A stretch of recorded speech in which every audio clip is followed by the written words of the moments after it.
এতিয়া মুখ্যমন্ত্ৰীৰ গোটেই কথাখিনি যে মিথ্যাচাৰৰ মুখ্যমন্ত্ৰী আৰু কৈছিল যে ভূপেন হাজৰিকাৰ শেষকৃত্য অনুষ্ঠানত কংগ্ৰেছৰ কোনো নেতা অহা নাছিল। ভূপেন হাজৰিকাৰ মহাপ্ৰয়াণৰ পিছতো খবৰ ল'বলৈ কোনো অহা নাছিল। প্ৰথমতে মুখ্যমন্ত্ৰীয়ে কি কৈছিল সেই সন্দৰ্ভত শুনোৱা হওক। তাৰপিছত এতিয়া এই কথাখিনি কোৱাৰ পিছত অকণমান কেইখনমান মই ফটোগ্ৰাফ দেখুৱাবলৈ বিচাৰিম, যিখিনি সামাজিক মাধ্যমত ইতিমধ্যেই চাৰ্কুলেট হৈছে। খোদ মুখ্যমন্ত্ৰীয়ে লিখিছিল 2011 চনৰ 10 নৱেম্বৰৰ দিনা মুখ্যমন্ত্ৰীয়ে সামাজিক মাধ্যমত লিখিছিল, এয়া আপোনালোকে দেখা পাইছে ৰাহুল গান্ধীয়ে তেজ হাজৰিকাক সাক্ষাৎ কৰিছে, লগত সেই সময়ৰ মুখ্যমন্ত্ৰী প্ৰয়াত তৰুণ গগৈ ডাঙৰীয়া আছে। মুখ্যমন্ত্ৰীয়ে লিখিছিল, visited the Nijarapar residence of Bhupenda at Guwahati today when they are to discuss about religious rituals, Shraddha to be observed on November 15. I offer my sincere thanks to all of you for the cooperation and discipline displayed during the last rites of Bhupenda. Feel proud as an Assamese. Photo of the day, মুখ্যমন্ত্ৰী doctor Himanta Biswa শৰ্মাই তেতিয়া লিখিছিল 2011 চনৰ 10 নৱেম্বৰত। Photo of the day, Rahul Gandhi seen here playing homage at Nizrapar residence of late Dr. Bhupen Hazarika yesterday evening. আৰু তাৰপিছত তেওঁৰ credit দিছে ইমেজ জোন বৰুৱা, তাৰ ফটোখনৰ কাৰ্টিচি দিছে। এয়া আছিল আমাৰ মুখ্যমন্ত্ৰী 14 বছৰ পুৰণি এখন বিশেষ ফটো। কেৱল এখন ফটোৱে নহয়, বহুকেইখন ফটো আছে। প্ৰয়াত মুখ্যমন্ত্ৰী তৰুণ গগৈ ডাঙৰীয়াও আছিল। এই কথাবিলাক এতিয়া মুখ্যমন্ত্ৰীয়ে কোৱাৰ লগে লগে ৰাজহুৱা হৈছে। মই এইখিনি প্ৰসংগ ইমানতে সামৰি ভূঞা ডাঙৰীয়া আপোনাৰ ওচৰলৈ আহিছোঁ যে প্ৰসংগক্ৰমে আচলতে আজিকালি সামাজিক মাধ্যম ইমান শক্তিশালী। মুখ্যমন্ত্ৰীয়ে নিজে 2011 চনত যি সামাজিক মাধ্যমত লিখিছিলে সেয়া ওলাই স্ক্ৰীনশ্বট ৰাজহুৱা হৈ আমি মানে এই কথা বতৰাবিলাক হ'ব লাগিছিল কি, এতিয়া গোটেই প্ৰসংগবিলাক হৈ আছে কি, মই এইখিনি আচলতে আমাৰ কাৰণে খুব দুখৰ কথা। মই পুনৰ সেই আইনৰ প্ৰসংগ তুলি যে এই যুঁজখন জটিলৰ পৰা জটিলতৰ হৈ আছে, সুষম নাই হোৱা। এতিয়া আমাৰ কৰণীয় কি হ'ব পাৰে? ৰাইজে কি বিচাৰিছে? ৰাইজে বিচাৰিছে যে জাষ্টিছ ফৰ জুবিন গাৰ্গ। আজি এই বস্তুটোক ইমান কমপ্লিকেটেড, ইমানখিনি মানে ধৰক পলিটিকেল ইণ্টাৰফাৰেঞ্চ বা এই জুবিন গাৰ্গৰ মৃত্যুটোক লৈ আপোনাৰ মানে পলিটিকেলি বস্তুটো পলিটিচাইজ কৰা হৈছে নেকি, তেনেকুৱা এটা পৰিৱেশ ক্ৰিয়েট হৈ গৈছে আপোনাৰ। ধৰক পলিটিকেল মানুহৰ ষ্টেটমেণ্ট যেতিয়া আহে তেতিয়া আপোনাৰ ৰাইজে গম পায় যে ইয়াতে কি হৈ আছে। আৰু আজি চাওক, এটা ষ্টেটমেণ্টৰ ওপৰত বেছ কৰি পাব্লিকে অলৰেডি ইনভেষ্টিগেশ্যন কৰি 2011 পষ্টেই ভাইৰেল কৰি দিছে।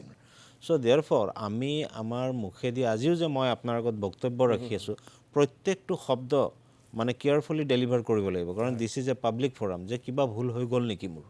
গতিকে এই এজন সন্মানীয় আপোনাৰ state of the head of the ষ্টেটে যেতিয়া এটা ষ্টেটমেণ্ট এটা দিব, ইট শ্বুড বি ৰেছপনচিবল।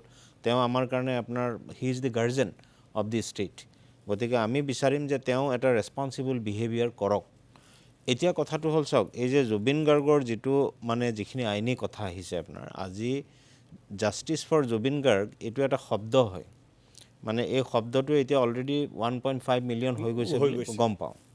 গতিকে ৰাইজে বিচাৰিছে, কিন্তু মই চাওক জাষ্টিছ ফৰ জুবিন গাৰ্গ মানে মই পাৰ্চনেলি কৈ আছোঁ, মোক জুবিন গাৰ্গক আকৌ ঘূৰাই লাগে, তেতিয়াহে মোৰ কাৰণে জাষ্টিছ হ'ব, যিটো নেকি পচিবল সম্ভৱ নহয়।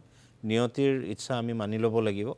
কিন্তু এতিয়া কথাটো হ'ল যে জুবিন গাৰ্গক ৰিপ্লেচ কৰিব পৰা বা ছাবষ্টিটিউট কৰিব পৰা যে আৰু কোনোবা মানুহ ভৱিষ্যতে আমি আমাৰ জীৱনকালত দেখা পাম, মই নাভাবোঁ আপোনাৰ। গতিকে সেইটো কাৰণে আজি এটাই উপায় আছে জাষ্টিছ ফৰ জুবিন গাৰ্গৰ কাৰণে, যে এই যিটো ন্যায়িক প্ৰক্ৰিয়া বা যিটো ইনভেষ্টিগেশ্যন বা যিটো আইনৰ প্ৰক্ৰিয়া বৰ্তমান চলি আছে, এইটো আপোনাৰ উইদাউট এনি ইণ্টাৰফেৰেঞ্চ আৰু ইনফ্লুৱেঞ্চ ফ্ৰম এনি ছাইড, ধৰি লওক আপোনাৰ মানে পলিটিকেল ইণ্টাৰফাৰেঞ্চে হওক বা হাই হেণ্ডেড এক্সিকিউটিভৰ ইণ্টাৰফাৰেঞ্চে হওক, ক'তো হ'ব নালাগে। এই SITক আপোনাৰ ধুনীয়াকৈ ইণ্টাৰফাৰেঞ্চ মানে ইনভেষ্টিগেশ্যনটো কমপ্লিট কৰিব দিব লাগে। কিন্তু এতিয়া কথাটো হ'ল চাওক, এই যিকেইজন একিউজড, মই নাম নকওঁ, আপোনাৰ এই একিউজ কেইজনৰ বিশেষকৈ এজন একিউজডৰ আপোনাৰ দেখিছে যে তেওঁলোক খুব মানে ইনফ্লুৱেঞ্চিং ফেমিলি হয়। গতিকে এনেকুৱা ইনফ্লুৱেঞ্চিং ফেমিলি এজন যেতিয়া হেড অফ দি ষ্টেটৰ লগতো আমি ৰিলেশ্যন দেখিছোঁ বা ফটো ভাইৰেল হোৱাও দেখা পাইছোঁ।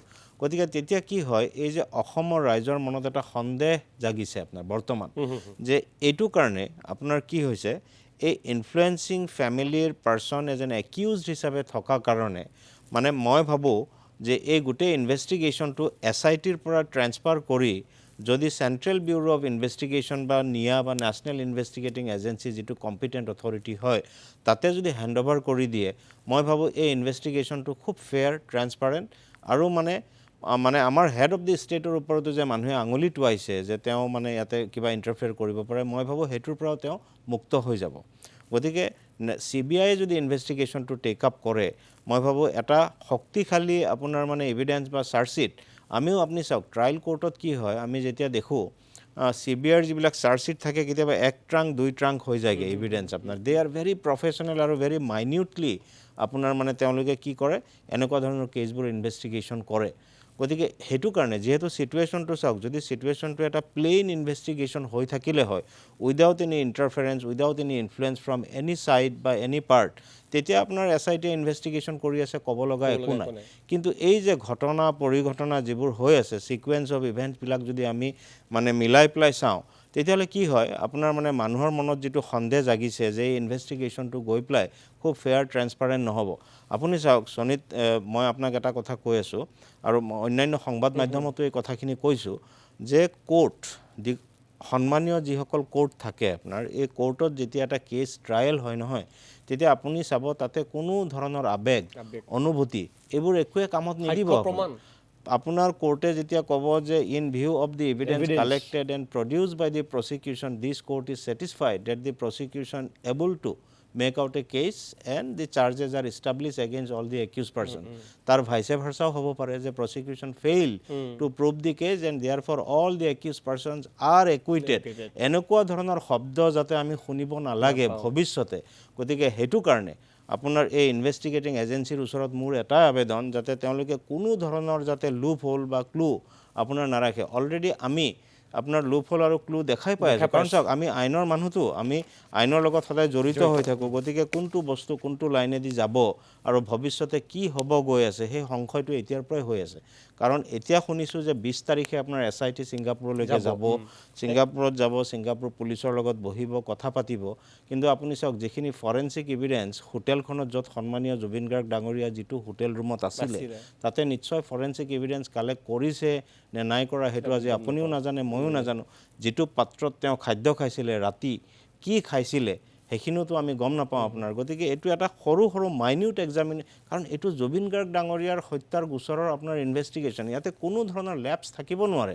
কিন্তু যিখিনি লেপছ অলৰেডি হৈ গ'ল সেই লেপছখিনি কেনেকৈ অভাৰকাম কৰিব সেইটোহে এতিয়া মানে ডাঙৰ বিষয় যদিও এতিয়াও মই ভাবোঁ বহুতখিনি এভিডেন্স তাতে নিশ্চয় ছিংগাপুৰ গভৰ্ণমেণ্টে সংৰক্ষণ কৰি ৰাখিছে গতিকে যদি সংৰক্ষণ হৈ আছে তেতিয়াহ'লে মানে ভাল কথা তেতিয়াহ'লে অলমাইটিৰ ওচৰত আমিও গ্ৰেটফুল আৰু ছিংগাপুৰ গভৰ্ণমেণ্টৰ ওচৰতো আমি গ্ৰেটফুল আৰু এটা কথা মই যিহেতু অলপ সময় লৈছোঁ আপোনাৰ পৰা গতিকে চাওক ছিংগাপুৰৰ যিটো ছিংগাপুৰৰ লটো কিন্তু আপোনাৰ খুব ভেৰি ষ্ট্ৰিক্ট এণ্ড ষ্ট্ৰিনজেণ্ট ল আপোনাৰ তাতে কি হয় মানে এনেকুৱা ধৰণৰ চিটুৱেশ্যন হেণ্ডেল কৰিবৰ কাৰণে কৰোনাৰ্ছ এক্ট 2010 বুলি এখন এক্ট অলৰেডি তাতে বনোৱা আছে ইট ইজ এ মানে ছিংগাপুৰ পাৰ্লিয়ামেণ্টে পাছ কৰা ল আৰু এই লখন 2011ৰ পৰা এপ্লিকেবল হৈ আছে এনেকুৱা ধৰণৰ ছাছপিচিয়াছ বা আননেচাৰেল ডেথ যদি হয় তেতিয়াহ'লে ছিংগাপুৰ পুলিচ ফ'ৰ্চে কি কৰে আপোনাৰ কৰোনাৰ যিজন মানে হি ইজ এ মানে মেজিষ্ট্ৰেট লেভেলৰ এজন অফিচাৰ থাকে তেওঁ কি কৰে আপোনাৰ এটা প্ৰিলিমিনাৰী ইনকুৱাৰী কৰে সেই প্ৰিলিমিনাৰী ইনকুৱাৰী ৰিপৰ্টটো যেতিয়া প্ৰিপেয়াৰ হৈ পেলাই আপোনাৰ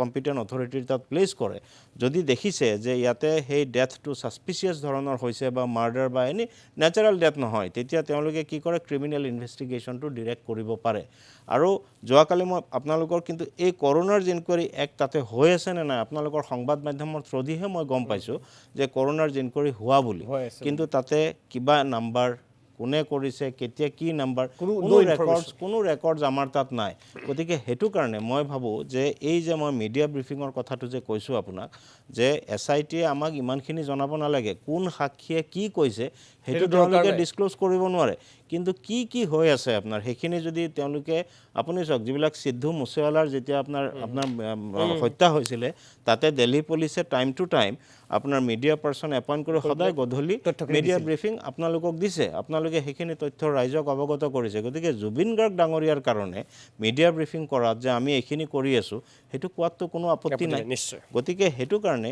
আজিৰ তাৰিখত আপোনাৰ মোৰ এটা আবেদন যে জাষ্টিছ ফৰ জুবিন গাৰ্গ এইটো এটা ৱৰ্ডছ নহয়, এইটো এটা অসমীয়া মানুহৰ আৱেগ হয়, অনুভূতি হয়, আৰু এই তিনিটা শব্দত আজি মানে গোটেই অসম ব্যাকুল হৈ আছে। গতিকে সেইটো কাৰণে ইনভেষ্টিগেটিং এজেঞ্চিয়ে হওক বা আৰু আদাৰ অথৰিটি যি আছে আপোনাৰ, তেওঁলোকে খুব সাৱধানে এই গোটেই প্ৰচেছটো আগবঢ়াই নি পেলাই এটা লজিকেলি কনক্লুড কৰিব লাগিব আপোনাৰ, তেতিয়াহে অসমৰ ৰাইজে মানে সন্তুষ্ট হ'ব। নহ'লে যোৱাকালিৰ নিচিনা ঘটনা হোৱাৰ সম্ভাৱনা যে আকৌ নাই।